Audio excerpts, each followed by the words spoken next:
சஷ்டி விரதம் இன்று 4வது நாளாக நாம் சிந்தனை பண்ண வேண்டியது. ஒரு மனிதனுக்கு கஷ்டம் வரும்போது, நாள் சரியில்லை, கோள் சரியில்லை, நம்ம வாங்கிட்டு வந்த கர்மா, வினை இதெல்லாம் சொல்லி நம் மனம் உழலும். இதை பற்றி சொல்லும்போது அருணகிரி சுவாமிகள் சொல்லுகிறார், இந்த விஷயங்கள் எல்லாம் பற்றி கவலைப்பட வேண்டாம். உனது சிந்தனையில், உனது எண்ணத்தில், உனது மனதில் முழுமையாக அந்த முருகப்பெருமானை பற்றி நீ சிந்தனை செய்ய வேண்டும். அப்படி சிந்தித்து விட்டால் இதெல்லாம் உனக்கு பெரிய விஷயமாக இருக்க முடியாது, பெரிய துன்பமாக இருக்க முடியாது என்று அருணகிரி சுவாமிகள் பாடுகிறார். ஆகவே இதெல்லாம் பெரியவர்கள் நமக்கு எடுத்து கொடுத்திருக்கிறார்கள். இந்த காலகட்டத்தில் நாம் இதை மனசுக்கான மருந்தாக, மருத்துவமாக எடுத்துக்கொள்ள வேண்டும். இப்போ அந்த அருணகிரிநாதர் சுவாமிகள் சொன்ன அந்த பாடல்களை யாம் சொல்லுகிறோம். நாள் என் செய்யும், வினைதான் என் செய்யும், என்னை நாடி வந்த கோள் என் செய்யும், கொடும் கூற்று என் செய்யும், குமரேசர் இரு தாளும் சிலம்பும் சதங்கையும் தண்டையும் சண்முகமும் தோளும் கடம்பும் எனக்கு முன்னே வந்து தோன்றிடினே என்றெல்லாம் அவர் பாடுகிறார்.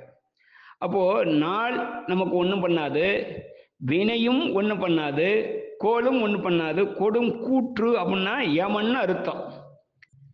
அவர்கள் கூட நம்மளை பயமுறுத்த முடியாது என்றெல்லாம் அருணகிரி சுவாமிகள் ரொம்ப நம்பிக்கையோடு சொல்லுகிறார்.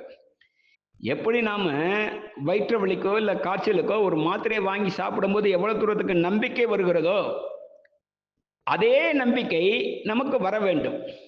அப்படி வருவதற்கான இந்த தினங்களை, விரதத்தை நாம் அனுசரிக்கின்றோம். விரதங்கள்லாம் அனுசரிக்கின்றோம், கரெக்ட். ஆனா கடவுள் மீது முழுமையாக நம்பிக்கை வருகிறதா? அப்படி வந்துவிட்டால் நமக்கு நாள் என் செய்யும், கோள் என் செய்யும், வினைதான் நாள் என் செய்யும், வினைதான் நாள் என் செய்யும், கோள் என் செய்யும், என்னை நாடி வந்த வினை என் செய்யும், கொடும் கூற்றென் செய்யும். இதெல்லாம் அவருடைய வார்த்தை. ஆகவே முழுமையாக, இன்னும் கூட இன்னொரு பாட்டுல கூட அருணகிரிநாத சாமிகள் சொல்லுகிறார், அஞ்சு முகம் தோன்றின் நமக்கு எப்பெல்லாம் பயம் ஏற்படுகிறதோ, அதுக்குதான் அர்த்தம் அது. அஞ்சு முகம் தோன்றின் ஆறு முகம் தோன்றும். பயம் ஏற்படும் போது பயப்படாத, அதை விட உயர்ந்த கடவுள் ஆறு முகம் இருக்கிறார் என்று நமக்கு தோன்ற வேண்டுமா? என்ன வார்த்தை பாருங்களேன்.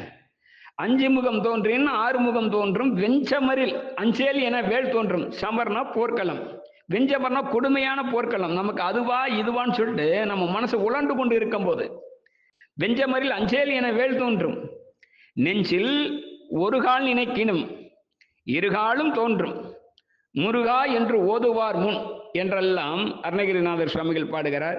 அதை நாம் சிந்தனை செய்ய வேண்டும் என்று 4வது நாளாக நாம் சிந்தனை செய்ய வேண்டும் என்று விரும்புகிறோம்.